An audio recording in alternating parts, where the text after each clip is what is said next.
সবাইকে আসসালামু আলাইকুম ও শুভ সকাল জানিয়ে শুরু করছি আমাদের আজকের ক্লাস। আশা করি আপনারা সবাই ভালো আছেন। আজ 29 এপ্রিল 2026। আজ আমরা আলোচনা করব ফৌজদারি কার্যবিধির 166 ধারা থেকে। আপনার ক্লাস রুটিনে দেওয়া ছিল 169 থেকে, কিন্তু পরবর্তীতে আমি চেক করে দেখলাম আমাদের যে 166 যে ধারাটি আছে রিমান্ড, এইটি কিন্তু আপনার ভুলবশত এখানে বাদ পড়ছে। তো আমাদের 166 থেকে মূলত আলোচনা করা লাগবে। দেখেন, 166 যে ধারাটি এটি কিন্তু 2025 সালে কিন্তু সংশোধন আনা হয়েছে। এটার ভিতরে অনেক জায়গাতে কারেকশন করা হয়েছে এবং এর পাশাপাশি 166 ক নামে আরেকটি ধারা কিন্তু যুক্ত করা হয়েছে। ওই ধারাটাও কিন্তু আমাদের খুব ভালোভাবে পড়তে হবে। শোন অ্যারেস্ট বলা হয়েছে 166 কতে, যে ধারণাটি আগে আমাদের ক্লিয়ার ভাবে আইনে বলা ছিল না।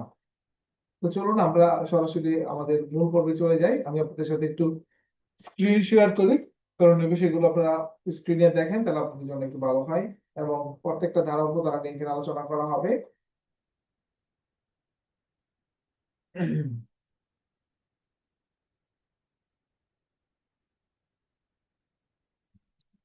দেখেন, 166 ধারায় এখানে বলতেছে 24 ঘন্টার মধ্যে তদন্ত সমাপ্ত করা না গেলে আপনার করণীয় কি।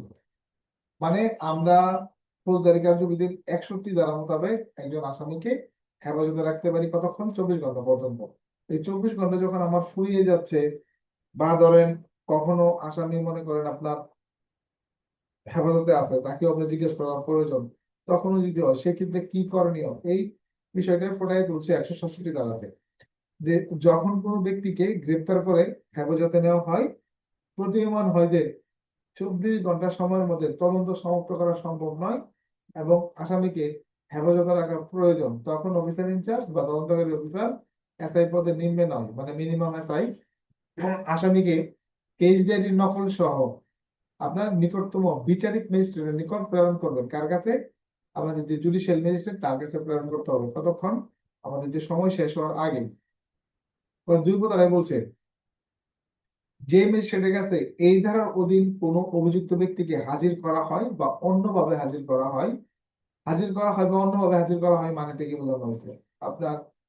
দেখা গেছে এখন হাজিরের পদ্ধতি দুই রকম করা হয়েছে। একটা হলো সরাসরি হাজির করা যায়, এবং গ্রেপ্তারের সময় যদি গুরুতর আহত হয় তবে তাকে কিন্তু মেডিকেলে ভর্তি রেখে ভিডিও কলের মাধ্যমে কিন্তু হাজির করা যায়। তো এই জন্য এখানে বোঝানো হয়েছে যে অন্যভাবে যদি হাজির করা হয় তবে তিনি মামলাটি বিচার করার এখতিয়ার থাকুক বা না থাকুক, প্রয়োজনে সময়ে সময়ে অভিযুক্ত ব্যক্তিকে হেফাজতে রাখার অনুমতি দিতে পারেন।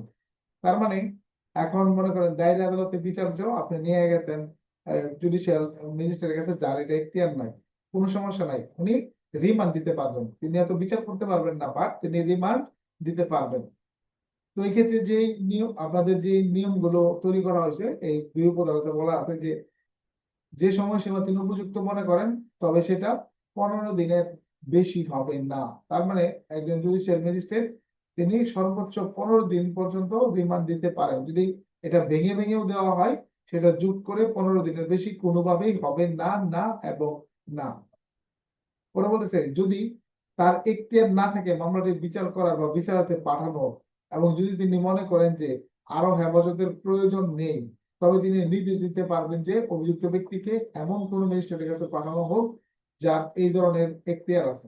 এখন যার এখতিয়ার নাই, তিনি যদি আবার মনে করেন যে না, এই বিষয়ে তিনি সিদ্ধান্ত দিবেন না, যার এখতিয়ার আছে তার কাছে পাঠিয়ে দেওয়ার জন্য, তাহলে তিনি আবার সেই কাজটাও কিন্তু করতে পারেন, নিজে এখানে ওই সিদ্ধান্ত না দিয়ে ওনার কাছে তিনি পাঠিয়ে দিতে পারেন।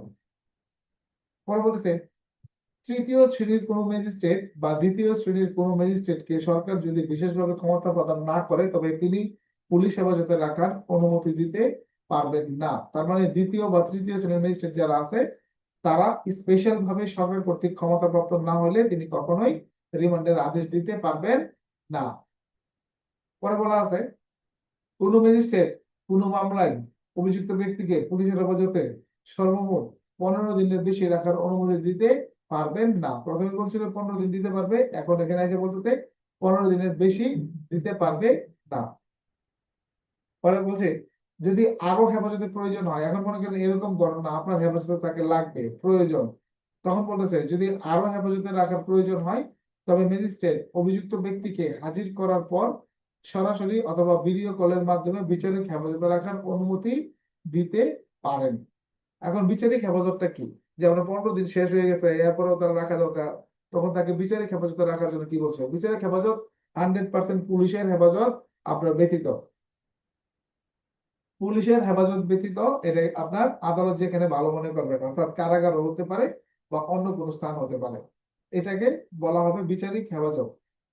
বুঝতে পারছেন? যেটা আদালতের আদেশে হবে সেটা পুলিশ হেফাজত ব্যতীত আপনার সেটা কারাগার হতে পারে বা অন্য কোনো স্থান সেটা হতে পারে, এটাকে বলা হয় বিচারিক হেফাজত। এখানে দেখেন আমাদের 2 ক নামে যে উপধারাটি যুক্ত হয়েছে এখানে, এই যে আমার 2 ক, এই 2 কটা কিন্তু টোটালি নতুন। কি নতুন? আগে যে নিয়মগুলো আমরা অন্যভাবে পাইতাম, এখানে 2 কতে কিন্তু এগুলোকে সরাসরি কিন্তু ইনক্লুড করছে যে আপনারা এই নিয়মগুলো একটু অনুসরণ করবেন। এই নিয়মগুলো মোটামুটি একটু নতুন টাইপের, নতুন কোয়ালিটির, তবে আগেও এগুলো ছিল, সেগুলো কোর্টের আদেশে বা উচ্চ আদালতের নির্দেশে সেগুলো প্রতিপালিত হইতো। তাহলে আমরা এবার দেখি যে আমাদের 167 আপনার 2 ক নামে যে উপধারাটি আছে এখানে কি বোঝানো হয়েছে। এখানে বোঝানো হয়েছে যে ম্যাজিস্ট্রেট 2 উপধারার অধীনে কোনো অভিযুক্ত ব্যক্তিকে পুলিশের হেফাজতে রাখার অনুমতি দিবেন, তিনি নির্দেশ দিতে পারবেন যে অভিযুক্ত ব্যক্তিকে নিকটবর্তী সরকারি হাসপাতালে একজন চিকিৎসক দ্বারা পরীক্ষা করা হবে পুলিশ হেফাজতে দেওয়ার আগে। তার মানে পুলিশ হেফাজত মানে রিমান্ডে নেওয়ার আগে ওই আপনার যাকে নেওয়া হবে তার মেডিকেল পরীক্ষা করতে হবে। পরে বলতেছে পুলিশ হেফাজতে মেয়াদ শেষ হলে অভিযুক্ত ব্যক্তিকে অযথা বিলম্ব না করে ম্যাজিস্ট্রেটের সামনে হাজির করতে হবে। তার মানে রিমান্ড শেষ, আবার তাকে ম্যাজিস্ট্রেটের সামনে হাজির করতে হবে। পরে বলতেছে হাজির করার সময় যদি অভিযুক্ত ব্যক্তির শরীরে আঘাতের কোনো চিহ্ন দেখা যায় অথবা অভিযুক্ত ব্যক্তি অভিযোগ করেন যে পুলিশ হেফাজতে থাকা অবস্থায় তিনি নির্যাতনের শিকার হয়েছেন, তবে ম্যাজিস্ট্রেট নির্দেশ দিবেন যাতে নিকটবর্তী সরকারি হাসপাতালে একজন চিকিৎসক দ্বারা তাকে পরীক্ষা করা হয়। তার মানে এখানে 2 রকম বিষয়, একটা হলো আঘাতের চিহ্ন যদি সরাসরি দেখা যায় অথবা ওই ব্যক্তি যদি নিজে এক্ষেত্রে অভিযোগ করেন, তবে সেক্ষেত্রে আপনার তাকে একজন চিকিৎসক দ্বারা সরকারি হাসপাতালে চিকিৎসক দ্বারা পরীক্ষা করাতে হবে। পরে বলতেছে চিকিৎসা প্রতিবেদনে যদি প্রমাণ পাওয়া যায় যে অভিযুক্ত পুলিশ হেফাজতে নির্যাতন পুলিশ হেফাজতে নির্যাতিত হয়েছেন, তবে ম্যাজিস্ট্রেট আইন অনুযায়ী ব্যবস্থা নেবেন। এখানে কিন্তু অভিযুক্ত পুলিশ বলা যাবে না, এখানে অভিযুক্ত যখন বলবেন তখন একটু থামতে হবে, পরে বলতে হবে যে পুলিশ হেফাজতে, নাহলে কিন্তু বাংলা বানানের বা বাংলা ব্যাকরণ বা বাংলা শব্দ উচ্চারণের ক্ষেত্রে কিন্তু অনেক ঝামেলা হবে। আমি আবার পড়ে শোনাই আপনাদেরকে, দেখেন এইভাবে করতে হবে।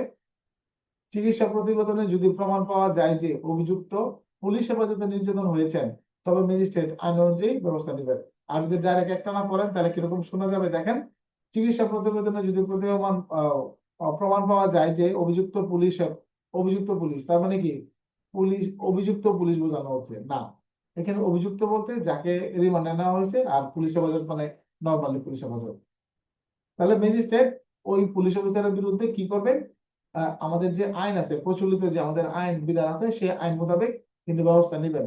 আপনারা জানেন তো কোন আইন মোতাবেক ব্যবস্থা নেবেন? জানেন?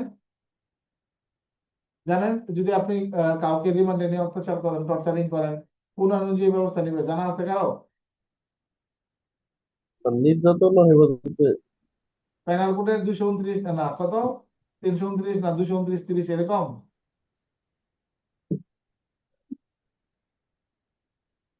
300। নির্যাতন হেফাজতে আইন। হ্যাঁ সঠিক, সঠিক। নির্যাতন এবং হেফাজতে মৃত্যু নিবারণ আইন, ঠিক আছে? ওই ওই আইনে কিন্তু বিচার হবে, মনে রাখবেন।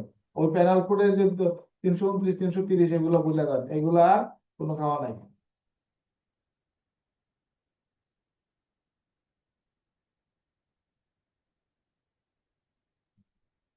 পরবর্তীতে দেখেন কি বলছে, যে ম্যাজিস্ট্রেট এই ধরনের আদেশ দিবেন তিনি আদেশের কারণ লিপিবদ্ধ করবেন। অর্থাৎ ম্যাজিস্ট্রেট রিমান্ড সংক্রান্ত যে ধরনের আদেশই দিক না কেন, তিনি সেটা অবশ্যই অর্ডার শিটে লিপিবদ্ধ করবেন, ম্যাজিস্ট্রেটের হচ্ছে অর্ডার শিট। 4, আদেশের কারণ লিপিবদ্ধ হওয়ার পর সেটি মুখ্য বিচারিক ম্যাজিস্ট্রেট বা মুখ্য মহানগর বিচারিক ম্যাজিস্ট্রেটের নিকট প্রেরণ করবেন। তার মানে অন্যান্য যারা থাকেন জুডিশিয়াল ম্যাজিস্ট্রেট, তারা সেটা তাদের যে অফিসিয়াল যে প্রধান আছেন জেলা পর্যায়ে, আমাদের যে মুখ্য বিচারিক বা মুখ্য মহানগর বিচারিক, তাদের কাছে সেটা প্রেরণ করবেন। এখন ঘটনা হয়েছে এই যে আমাদের যে হেড ওনারা নিজেরাই যদি দেন তখন কি হবে? হ্যাঁ, তাদেরও তো আরেকজন বস আছে, ঠিক না, দায়রা জজ। তখন তারা দায়রা জজের কাছে প্রেরণ করবেন। এই 4 পদে বলতেছে মুখ্য বিচারিক ম্যাজিস্ট্রেট বা মুখ্য মহানগর বিচারিক ম্যাজিস্ট্রেট যদি আদেশ দিয়ে থাকেন তবে তিনি ঊর্ধ্বতন দায়রা জজ বা দায়রা জজের নিকট সেটা প্রেরণ করবেন। তার মানে আমাদের যে দায়রা জজ আছে তার কাছে তারা সেটা প্রেরণ করবেন। 5 নাম্বার, এটা কিন্তু খুব ভালো করে পড়বেন। এখানে অনেকে ভুল ব্যাখ্যা দেন যে তদন্তের জন্য সময়সীমা 120 দিন। না, 120 দিন না, তদন্তের সময়সীমার জন্য 173 খ যে প্রতিবেদনটা যে ধারাটা যুক্ত করা হয়েছে সেটা করে নেবেন। বাট এখানে বলতেছে যে স্বাভাবিকভাবে একটা মামলা তদন্তের জন্য 120 দিনের মতো লাগার কথা। যদি এর ভিতরে না হয় তাহলে আসামি পক্ষ কি কি সুবিধা পাবে? এই পাশে দেখেন বলতেছে যে অপরাধ অনুষ্ঠিত হওয়ার সংবাদ বা সংবাদ প্রাপ্তির তারিখ বা তদন্ত অনুষ্ঠানের জন্য ম্যাজিস্ট্রেট দ্বারা মামলা অনুষ্ঠানের আদেশ প্রাপ্তির তারিখ হতে 120 দিনের মধ্যে তদন্ত সমাপ্ত না হলে তাহলে কি হবে? দেখেন এখানে বলতেছে ক, তদন্তের সংশ্লিষ্ট অপরাধ যদি মৃত্যুদণ্ড, যাবজ্জীবন কারাদণ্ড অথবা 10 বছরের ঊর্ধ্বে মেয়াদের কারাদণ্ডে দণ্ডনীয় না হয়, তার মানে আমরা ধরে নিতে পারি 10 বছরের চাইতে নিচে, তাহলে অপরাধটি যে ম্যাজিস্ট্রেট আমলে নিতে পারেন তিনি সন্তুষ্টি অনুসারে শর্ত দিয়ে আসামিকে জামিনে মুক্তি দিতে পারেন। তার মানে সেই ক্ষেত্রে যাদের এখতিয়ারভুক্ত আছে 10 বছর পর্যন্ত সাজা, আমরা জানি জুডিশিয়াল ম্যাজিস্ট্রেটরা পারেন, তো এই ক্ষেত্রে তারা কি করতে পারেন? আপনার ওই যে আসামিকে জামিন দিয়ে দিতে পারেন, কারণ লিপিবদ্ধ করে তিনি জামিন দিতে পারেন। এখন যদি মনে করেন 10 বছরের ঊর্ধ্বে হয়, মৃত্যুদণ্ড পর্যন্ত হয়, তাহলে কি পাবে না? হ্যাঁ, তখনও পাবে, তবে তখন আমাদের বিচারক কিন্তু চেঞ্জ হবে। কিরকম? এই যেখানে বলতেছে তদন্তের সাথে সংশ্লিষ্ট অপরাধ যদি মৃত্যুদণ্ড, যাবজ্জীবন কারাদণ্ড অথবা 10 বছরের ঊর্ধ্বে মেয়াদের কারাদণ্ডে দণ্ডনীয় হয়, তাহলে দায়রা আদালত তার সন্তুষ্টি অনুসারে শর্ত দিয়ে আসামিকে জামিনে মুক্তি দিতে পারবেন। বুঝতে পারছেন বিষয়টা? সেম সেম বিষয়টাই এক্ষেত্রে দায়রা আদালত এই কাজটা করতে পারবেন। তবে দেখেন এখানে যে যেভাবে এই কাজগুলো করুক না কেন, তারা কিন্তু অবশ্যই কি ধরনের সিদ্ধান্ত দিলেন, কেন দিলেন, এই বিষয়টা কিন্তু অবশ্যই তারা নোটশিটে যুক্ত করবেন। মানে আমাদের যে বিচারিক কার্যক্রমের যে নোটশিট, তখন আপনার এটাকে বলা হয় আর কি অর্ডার শিট আর কি, সেই অর্ডার শিটে কিন্তু তারা সেটা অবশ্যই লিপিবদ্ধ করবেন। এখন গণনা হইলো এই যে আমাদের এই, ওই মামলার যে 120 দিনের কথা বলা হয়েছে, এখন কিছু কিছু মামলার প্রতিবেদন দাখিলের ক্ষেত্রে ঊর্ধ্বতন কর্তৃপক্ষের অনুমোদন লাগে। আপনারা জানেন নিশ্চয়ই ঊর্ধ্বতন কর্তৃপক্ষের অনুমোদন লাগে। তো সেই ঊর্ধ্বতন কর্তৃপক্ষের অনুমোদন নিতে গিয়ে বা মন্ত্রণালয়ের অনুমোদন লাগে যদি সন্ত্রাস বিরোধী আইন হয়। তারপর হচ্ছে আমাদের যেই হচ্ছে আরো কি কি আইন আছে, ওইসব আইনে কিন্তু স্বরাষ্ট্র মন্ত্রণালয়ের অনুমোদন লাগে। তো স্বরাষ্ট্র মন্ত্রণালয়ের অনুমোদন ছাড়া সাধারণত এই মামলাগুলোর ক্ষেত্রে চার্জশিট দেওয়া যায় না। এখন ওইসব মামলায় আমি অনুমোদন দিতে গিয়ে যদি আমার 50 দিন চলে যায়, 2 মাস চলে যায়, তাহলে ওই সময়টা কি কাউন্ট হবে কিনা? মনে রাখবেন ঊর্ধ্বতন কর্তৃপক্ষ প্লাস হচ্ছে মন্ত্রণালয় যেখান থেকে হোক না কেন, আপনার একটা মামলার তদন্ত শেষ, আপনার এখন প্রতিবেদন দাখিলের আগে যেখানে অনুমোদনের কথা বলা আছে, সেই অনুমোদন নিতে যে সময়টা লাগবে এই সময়টা গণনা হবে না। বুঝা গেছে? আপনারা 120 দিনের ভিতর তদন্ত শেষ করছেন বা শেষ, এরপর আপনি তদন্তের কি চাইছেন, দাখিলের জন্য অনুমোদন চাইছেন, এই অনুমোদন নিয়ে গেছে 6 মাস টাইম, এটার জন্য কিন্তু আবার এটা হবে না। আদালত আবার কিন্তু সেটা দেখবে, কারণ আদালতকে তো আপনি জানাবেন অনুলিপি দিয়ে যে এটা অনুমোদনের চাইছেন, অনুলিপি আদালতকে পাঠাইছেন, তখন আদালত বুঝবে যে দারোগা সাহেবের তদন্ত শেষ, এখন তিনি অনুমোদনের জন্য চাইছেন, কর্তৃপক্ষ অনুমোদন এখনো দেয়নি, সেই ক্ষেত্রে আদালত এক্ষেত্রে কিন্তু জামিন দিবেন না। ওকে, তারপরে হচ্ছে আমাদের পরে যেটা বলতেছে, আচ্ছা এখন ধরেন সকল ধরনের আসামি কি এই সুবিধাটা পাবে? না ভাই, সকল ধরনের আসামিরা এই সুবিধাটা পাবে না। এই যে দেখেন এখানে বলতেছে যে 8 উপধারায় যে আমাদের দণ্ডবিধির 400 বা 401 ধারা অনুযায়ী অপরাধ তদন্তের ক্ষেত্রে 5 উপধারার যে বিশেষ বিধান আছে সুযোগ সুবিধাটা এটা প্রযোজ্য হবে না। তাহলে 400 আর 401 এই 2 ধারাতে গিয়ে দেখবেন চোরদের কথা বলা আছে এবং ডাকাতদের কথা বলা আছে। তার মানে চোর এবং ডাকাতদের ক্ষেত্রে এই যে 120 দিনের মধ্যে রিপোর্ট দিতে না পারলে জামিন দিয়ে দিবে, এটা কিন্তু আদালত নাও দিতে পারেন এবং সেটা তিনি কারণ লিপিবদ্ধ করবেন। কারণ তাদের ক্ষেত্রে আপনার এই বিধান কোনোভাবেই প্রযোজ্য হবে না। তো এই যে আমাদের রিমান্ড কার্যক্রম সম্পর্কে যদি কারো কিছু জানার থাকে, বোঝার থাকে, বা কোনো একটা জায়গায় আপনি বুঝতে পারেন নাই, ইজিলি বলতে পারেন। নাহলে আমি সামনের দিকে আগাবো। যদি আপনাদের কোনো জিজ্ঞাসা না থাকে, প্রশ্ন না থাকে, তাহলে আমি সামনের দিকে আগাবো। ওকে, কোনো প্রশ্ন নাই, আমি সামনের দিকে আগাচ্ছি।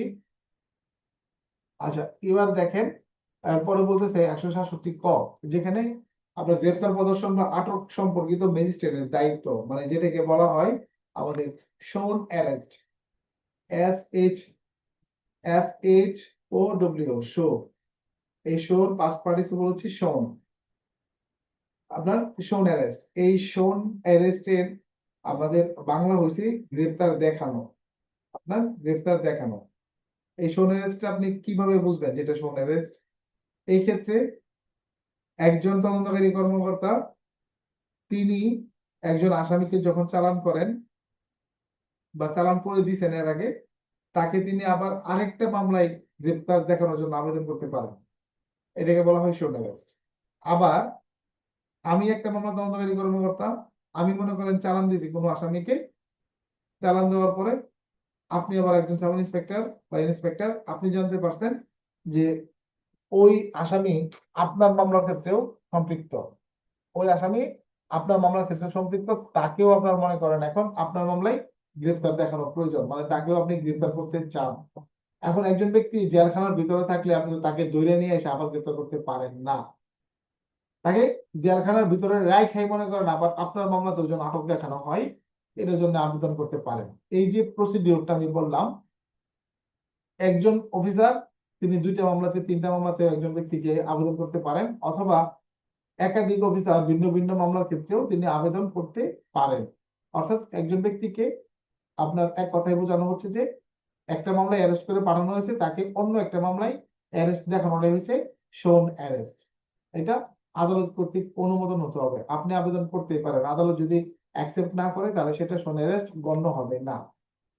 এই শোন অ্যারেস্টের বিষয়টা আমাদের এই যে এখানে 167 আয়তে বলা আছে, 67 কতে বলা আছে 167A, মানে ক আর কি। এখানে বলছে, আমি একটু শেয়ার করি আপনাদের সাথে, ধারণা তো বুঝছেন, তাহলে এখন বাকিটা বুঝবেন।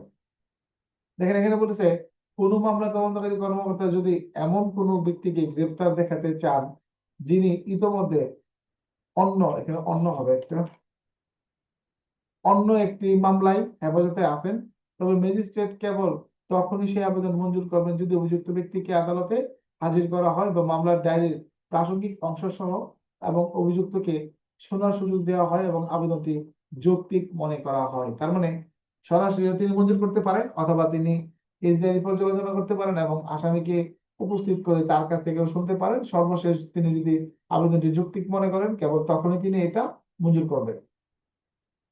167 ক-2 বলতেছে, পুলিশ রিপোর্টে যদি উল্লেখ থাকে যে গ্রেপ্তারের উদ্দেশ্যে শুধুমাত্র কোনো প্রতিরোধমূলক আটক, যেটা 54 ধারায় আগে ছিল, আইনের অধীনে রাখা হবে, তবে ম্যাজিস্ট্রেট কোনো ব্যক্তিকে বিচারিক হেফাজতে রাখার অনুমতি দিবেন না। তার মানে কোন ধরনের কারণ টারণ নাই, খালি ধইরা বাড়াই দিচ্ছেন 54 ধারায় তাকে আটক রাখার জন্য, এই ধরনের সিস্টেম এখন নাই। এটা পারা যাবে না, হওয়া যাবে না। মানে একজন ব্যক্তিকে শোন অ্যারেস্টের ক্ষেত্রে পাঠাইতে হলে তার বিরুদ্ধে নির্ধারিত মামলা লাগবে এবং ধারা লাগবে, এবং সে ব্যক্তি কি ধরনের অপরাধে অভিযুক্ত সেটা সাক্ষ্য প্রমাণ সহ আপনার কিন্তু আবেদনটা করতে হবে। খালি আবেদন চাইলে নাম হয়ে গেল এরকমটা হবে না। ম্যাজিস্ট্রেট এক্ষেত্রে আরো যে জিনিসটা করবেন, যে যদি দেখা যায় যে ম্যাজিস্ট্রেট বিশ্বাস করার কারণ থাকে যে যে কোনো কর্মকর্তা যিনি আইনত কাউকে আটক রাখার ক্ষমতা রাখেন না এবং আইন বিরোধী কাজ করেছেন, তবে ম্যাজিস্ট্রেট দণ্ডবিধির 220 ধারার অধীনে ওই কর্মকর্তার বিরুদ্ধে ব্যবস্থা নেবেন। তার মানে আপনি অযথা ধরে নিয়ে এসে কোর্টে পাঠাইছেন, ম্যাজিস্ট্রেট যদি এটা প্রমাণ পান, তবে ওই কর্মকর্তার বিরুদ্ধে পেনাল কোডের 220-এ আপনার প্রয়োজনীয় ব্যবস্থা সরাসরি তিনি নিতে পারবেন। তাহলে এটা কিন্তু এখানে কিন্তু কড়াকড়ি করছে। তাহলে সোনারেস্টটা বুঝছেন তো? তার মানে ওরকম মামলায় একজন ব্যক্তিকে গ্রেপ্তার দেখানোর জন্য আবেদন করা হবে, তারপর আদালত সার্বিক দিক বিবেচনা করে যদি তিনি মনে করেন যে এখানে গ্রেপ্তার করা ঠিক আছে, তাহলে তিনি সেটা মঞ্জুর করবেন, সেটাকে সোনারেস্ট বলা হয়। এরপর তো এক লাইনের দ্বারা 168, যে কোনো অধস্তন পুলিশ অফিসার তদন্ত করলে তিনি থানার অফিসার ইনচার্জ যে আছেন তাকে তদন্তের ফলাফল জানাবেন, বাস এটুকুই। তারপর হলো আমাদের 169, সাক্ষ্য অপর্যাপ্ত হলে অভিযুক্ত ব্যক্তিকে অব্যাহতি। এখন সাক্ষ্য অপর্যাপ্ত মানে কখন সেটা? দেখা গেছে যে একটা তদন্ত করা হলো, একজন ব্যক্তিকে অ্যারেস্ট আছে, তদন্ত করা হলো, দেখা গেছে যে আপনার তার বিরুদ্ধে যথেষ্ট পরিমাণ সাক্ষ্য প্রমাণ পাওয়া গেল না, তখন কি করতে হবে? তখন ওই ব্যক্তিকে মুচলেকা নিয়ে ছেড়ে দিতে হবে। এখন ঘটনা হইলো, যদি তার বিরুদ্ধে সাক্ষ্য প্রমাণ আমি নাই পাই, তাহলে তার কাছ থেকে আমি মুচলেকাটা কেন নিব?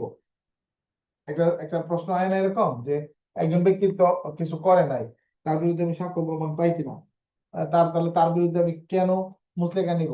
একটা লজিক দেখান, কারণটা কি হতে পারে?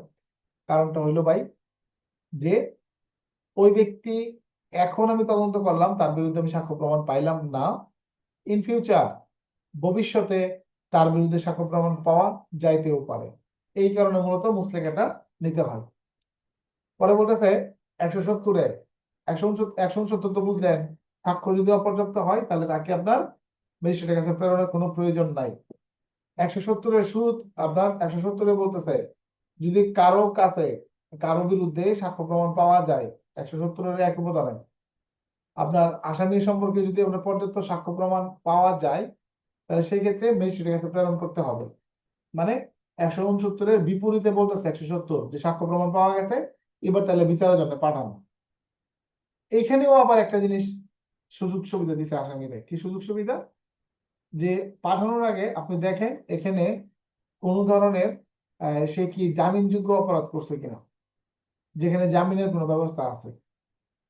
আমলযোগ্য অপরাধ হয়েছে, বা মনে করেন যে আপনার তার এই ক্ষেত্রে সাক্ষ্য প্রমাণও আছে, বাট এই অপরাধটা আমাদের ফৌজদারি কার্যবিধির 2য় তফসিল বা অন্য কোনো আইন অনুযায়ী এটাতে আপনার জামিন দেওয়া যায়, মানে ওসি সাহেব নিজেও সেটা জামিন দিতে পারেন, জামিন দেওয়ার যোগ্য।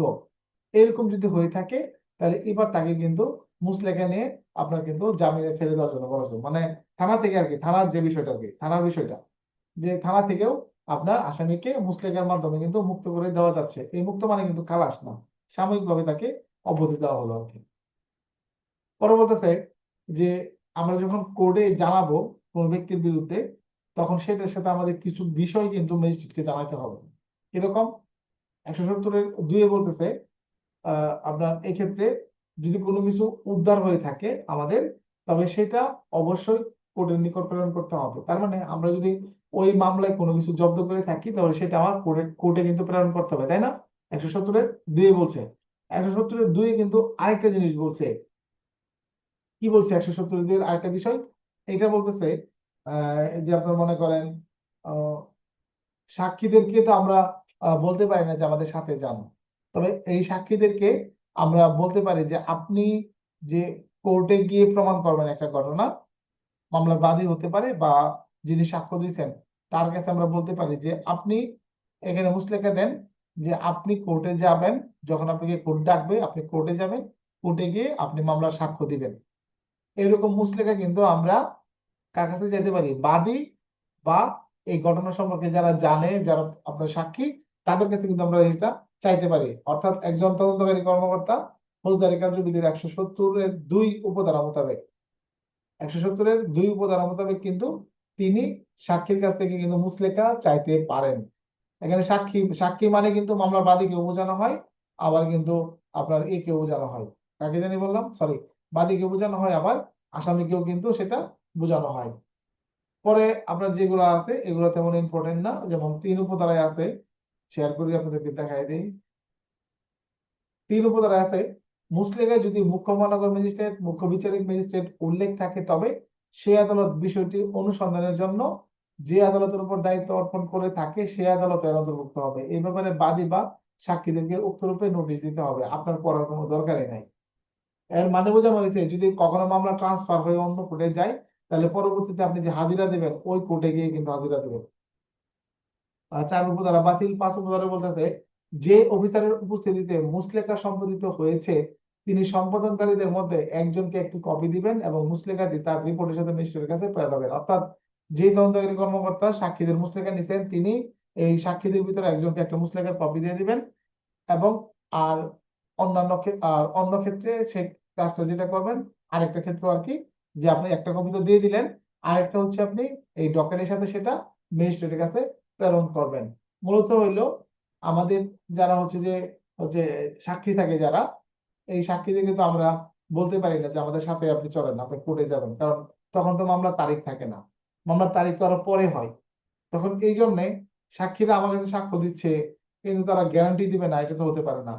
যদিও ফৌজদারি কার্যবিধির 161 ধারা মোতাবেক কিন্তু আপনার বলা আছে যে পুলিশ তদন্তকারী কর্মকর্তা সাক্ষীদের জিজ্ঞাসাবাদ করবেন। 162-তে আরো ক্লিয়ার করে বলে দিছে পুলিশ যাদেরকে জিজ্ঞাসাবাদ করবে, যদি আইনে উল্লেখ না থাকে তবে তাদের কাছ থেকে কি নেওয়া যাবে না, কোন ধরনের স্টেটমেন্টে স্বাক্ষর নেওয়া যাবে না। ওকে, নিলাম না, বাট 170-এর 2 উপধারার ক্ষমতা বলে আমি কিন্তু এবার সাক্ষীর কাছে মুচলেকে চাইতে পারি যে আপনি সাক্ষ্য দিচ্ছেন, স্বাক্ষর নিলাম না, ঠিক আছে, কিন্তু আপনি ভবিষ্যতে কোর্টে গিয়ে সাক্ষ্য দিবেন, এটার আপনি গ্যারান্টি দেন।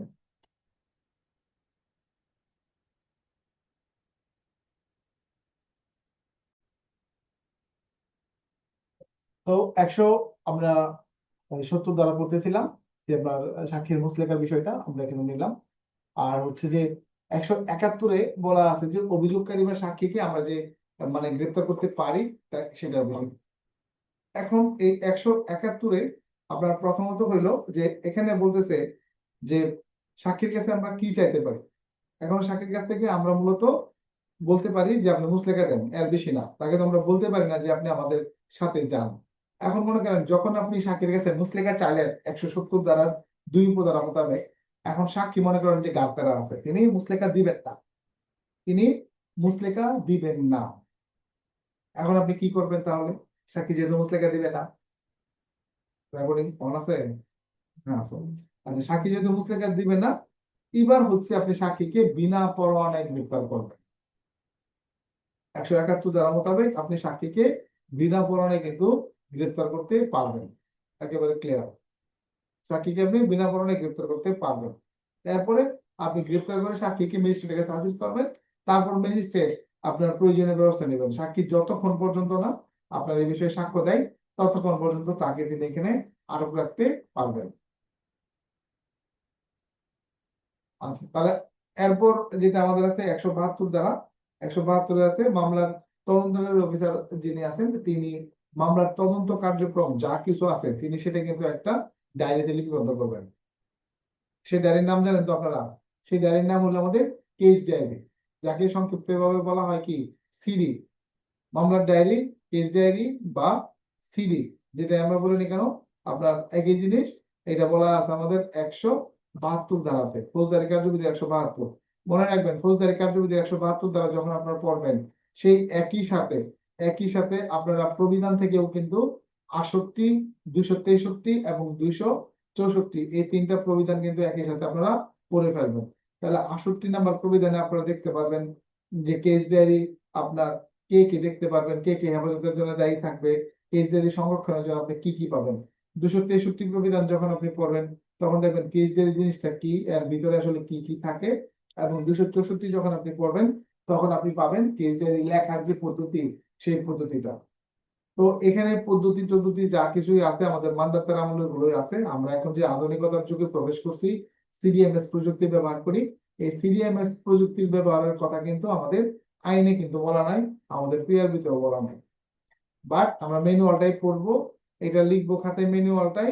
এর পাশাপাশি আমরা একটা নোট দিয়ে দিব লেখার শেষে, যে বিশেষ দ্রষ্টব্য বা আপনার ধরেন বা নোট, যে বর্তমানে বর্তমানে আমাদের কেস ডায়েরিটি সিডিএমএস প্রযুক্তি ব্যবহার করে লেখা হয়, যার কারণে ইচ্ছা মতন কপি বের করা যায়, ইত্যাদি ইত্যাদি, যেভাবে যতটুকু পারেন একটু বুঝায় আপনি লিখলেন আর কি। তো এখানে 172-এর 1 উপধারায় বলতেছে যে তদন্তকারী অফিসার একটি ডায়েরিতে তার তদন্তের অগ্রগতি সম্পর্কে লিপিবদ্ধ করবেন। তদন্তকারী অফিসার কখন খবর পৌঁছেছিল, মানে তার খবর পৌঁছেছিল মানে কখন তিনি মামলাটা তদন্ত করতে হবে তিনি জানতে পারেন, এটা আর কি। কখন তিনি তদন্ত আরম্ভ এবং শেষ করলেন সেটা, কোন কোন স্থান তিনি পরিদর্শন করেছেন, এবং তদন্তের ফলে যে যে পরিস্থিতি নির্ণয় হয়েছে তার একটি বিবরণ ডায়েরিতে তিনি লিপিবদ্ধ করবেন। সেই ডায়েরির নামই হইল আমাদের কেস ডায়েরি বা সিডি। 2 উপধারা বলতেছে বিজ্ঞ আদালত কেস ডায়েরি দেখতে পারেন। তাহলে দেখেন, কে দেখতে পারেন? কেস ডায়েরি বিজ্ঞ আদালত দেখতে পারেন। উক্ত ডায়েরি সাক্ষ্য হিসেবে ব্যবহৃত হবে না, তবে অনুসন্ধান বা বিচারের সহায়ক হিসেবে ব্যবহৃত হতে পারে। তার মানে আমাদের যে কেস ডায়েরিটা আছে এটা সরাসরি সাক্ষ্য হিসেবে ব্যবহৃত হবে না, তবে সেটা অনুসন্ধান বা বিচারের সহায়ক হিসেবে ব্যবহৃত হতে পারে। আসামি পক্ষ কেস ডায়েরি দেখতে পারেন না। কোন পক্ষ? আসামি পক্ষ কেস ডায়েরি দেখতে পারেন না। তবে ডায়েরি যিনি লিখেছিলেন তিনি যদি আদালত তার স্মৃতি পুনর্জীবিত করার জন্য দেখতে পারেন, তবে বিরুদ্ধ পক্ষ সেটি দেখতে পারবেন। সিআরপিসির 172 বলা আছে। সেম কথাগুলো আমাদের সাক্ষ্য আইনের 159, 160 এবং 161 ধারাতেও কিন্তু বলা আছে। ওইদিকে আমরা না যাই, যেহেতু ফৌজদারি কার্যবিধি পড়তেছি আমরা এদিকে এটাই রাখি আপাতত, এরপরে আমরা সেটা জানবো। এখন প্রবিধান 263 এবং 64 যখন আপনারা পড়বেন, কেস ডায়েরির ভিতরে কি আছে, কোন ধরনের মামলার কয় কপি লেখা লাগে, আপনার সাধারণভাবে 2 কপি হয়, এরপর আপনার এসআর মামলার ক্ষেত্রে 3 কপি হয়, কার কাছে প্রেরণ করা লাগে, কার কপি সার্কেলের কাছে প্রেরণ করা লাগে, আপনার হচ্ছে যদি 3 কপি করা হয় তাহলে ওই 3 নাম্বার কপি পুলিশ সুপারের কাছে প্রেরণ করা লাগে। তারপরে হচ্ছে যে আমাদের কেস ডায়েরি আপনার কতদিন পর পর লিখতে হয়। কেস ডায়েরি মূলত আমাদের বিরতিহীন লেখার কথা, তবে তদন্তের অগ্রগতি না হলে লেখার প্রয়োজন নাই। এখানে একটা প্রচলিত নিয়ম আছে 14 দিন, কিন্তু এই 14 দিনের নিয়মটা আমাদের এখানে কাগজে কলমে আমি কোথাও পাইলাম না। হয়তোবা থাকতে পারে, আমার জ্ঞানে হয়তোবা ধরে নাই, আপনাদের পাইলে জানাই না। এখানে আবার এখানে যে কেস ডায়েরিটা লেখা হবে, এখানে নাম্বারটা কিভাবে হবে? কেস ডায়েরির নাম্বারটা হবে আমাদের ধারাবাহিক, মানে আজকে যে 1 নাম্বার ডায়েরি থেকে শুরু হইলো, আপনি যদি 20 বছর তদন্ত করেন, 20 বছর পর্যন্ত আপনি এক সিরিয়ালের নাম্বার দিয়েই যাবেন। তদন্তকারী কর্মকর্তা যদি 50 জন চেঞ্জ হয়, কোনো সমস্যা নাই, আপনার নাম্বারিং ধারাবাহিকভাবে চলতেই থাকবে। তাহলে এই হলো কেস ডায়েরি সম্পর্কে একটু প্রাথমিক ধারণা আপনাদেরকে দিলাম। বিস্তারিত আমরা আরো প্রবিধানের সময় পাবো। তারপর আমি আপনাদেরকে বলে রাখলাম 68, 263 এবং 264 এই 3টা প্রবিধান একই সঙ্গে আপনারা পড়ে ফেলবেন। এরপর রয়েছে আমাদের 173 ধারা, আজকের ক্লাসের শেষ ধারা 173। 173 এ রয়েছে পুলিশ প্রতিবেদন। খুবই সংক্ষিপ্ত ভাবে বলবো, পরবর্তীতে আমরা যখন ফাইনাল রিপোর্টের একদম প্রকারভেদ প্রকারভেদ আছে, এগুলো নিয়ে আরো আমরা বিস্তারিত আলোচনা করবো পরবর্তীতে যখন পুলিশ রেগুলেশনের ক্লাসটা করবো। তো 173-এ আমাদের যে কথাগুলো বলছে একটু আমরা দেখি।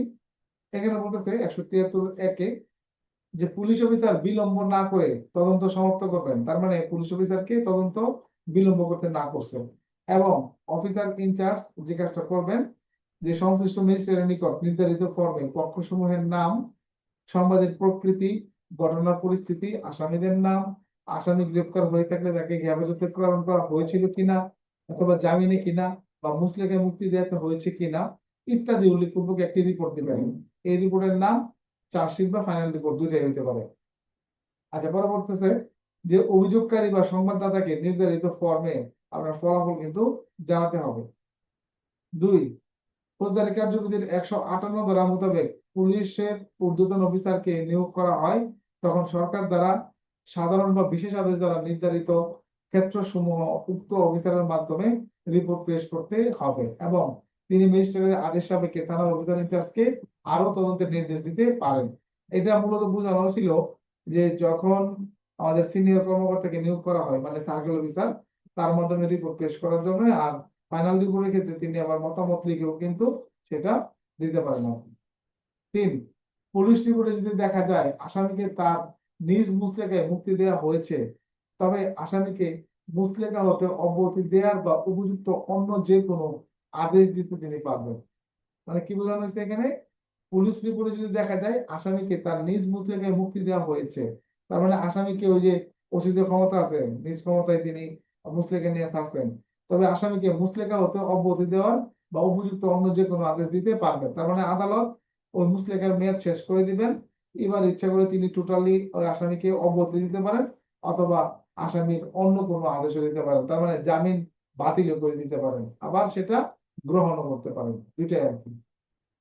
3 কথা বলতেছে যে ক্ষেত্রে রিপোর্ট 170 ধারার বিধান প্রযোজ্য হয়, সেক্ষেত্রে পুলিশ অফিসার তার রিপোর্টের সাথে ম্যাজিস্ট্রেটের নিকট নিম্নলিখিত দলিলগুলো প্রেরণ করবেন। তার মানে যখন আসামির বিচার চাওয়া হয়, মানে চার্জশিট দেওয়া হয়, তখন এই চার্জশিটের সাথে যে বিষয়গুলো চাওয়া মানে দিতে হবে, এই যে এখানে বলছে কতে বলছে তদন্তের সময় যে সমস্ত দলিল ম্যাজিস্ট্রেটের নিকট প্রেরণ করা হয়েছিল সেগুলো ছাড়া অভিযোগকারী পক্ষ যে সমস্ত দলিলের উপর নির্ভর করে, তার মানে আপনি সময় সময় যেগুলো পাঠাই দিয়েছেন ওগুলো তো পাঠাই দিয়েছেনই, কিন্তু এছাড়াও অভিযোগকারী পক্ষ যদি আরো কোনো ডকুমেন্ট আপনাকে দেয় যে স্যার এটা দেন, আমাদের মামলার ক্ষেত্রে আমাদের দরকার আছে, তাহলে এটাও আপনি কিন্তু দিবেন।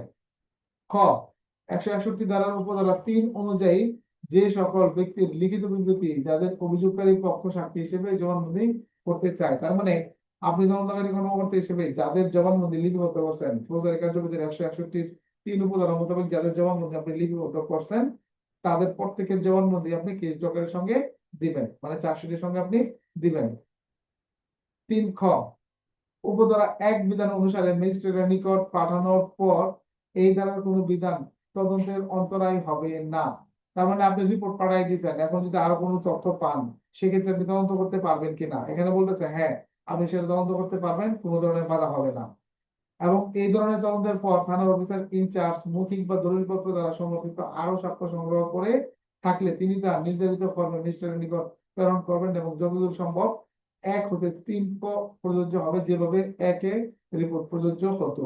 তার মানে আপনার চার্জশিট দিয়ে দেওয়ার পর বা ফাইনাল রিপোর্ট দিয়ে দেওয়ার পর যদি আরো তথ্য পাওয়া যায়, সেই ক্ষেত্রে মনে করেন যে আপনার এই, আপনার নতুন করে আপনি আবার তদন্ত প্রতিবেদন কিন্তু সাথে দিতে পারবেন, এটাই আর কি বলছি।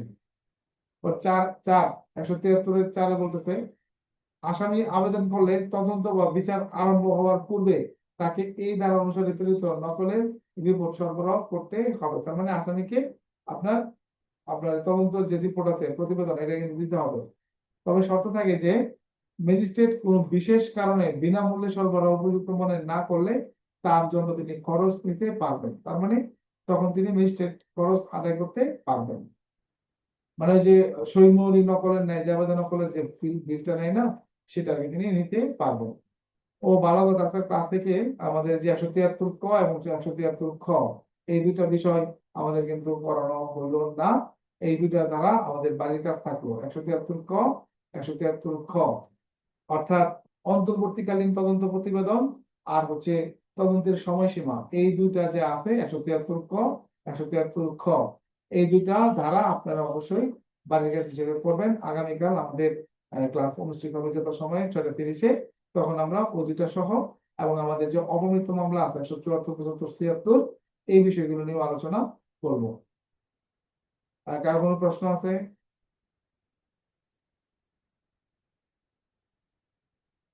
যাই বলেন। আর 173-এর 3 যেটা, এটা তো অধিকতর তদন্ত বা পুনঃ তদন্ত যেটা ব্যবহার করা যায়, তাই না না স্যার? না না, এটা হচ্ছে যে আপনি যখন তদন্ত প্রতিবেদন দিয়ে দিচ্ছেন ম্যাজিস্ট্রেটের আদেশ লাগবে না। আপনি মনে করেন যে একজন আসামিকে মনে করেন যে সাক্ষ্য প্রমাণের অভাবে চার্জশিটে অভিযুক্ত করতে পারেন নাই, যাই বুঝতে পারছেন, পরবর্তীতে আপনি চার্জশিট দিয়ে দিয়েছেন, এই দিয়ে দেওয়ার পর পরে আপনার কাছে এমন সাক্ষ্য প্রমাণ আছে, এখন আপনি আবার মনে করেন একটা সম্পূরক অভিযোগপত্র দিয়ে দিতে পারবেন ওই আসামিকে অভিযুক্ত করে, যাকে আপনি আগে অব্যাহতি দিয়েছিলেন। যাই ক্লিয়ার? জি স্যার।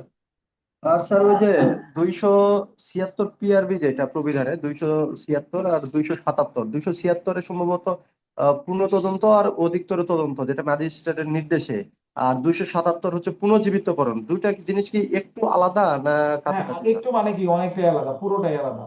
আপনার আপনার 156+3-এ আমরা যে ধরনের তদন্তের কথা বলি, এইটা নর্মাল তদন্ত, অধিকতর তদন্ত, অথবা আপনি মনে করেন যে পুনঃ তদন্ত, এটা যে তাহলে 276-এর সাথে যায় স্যার?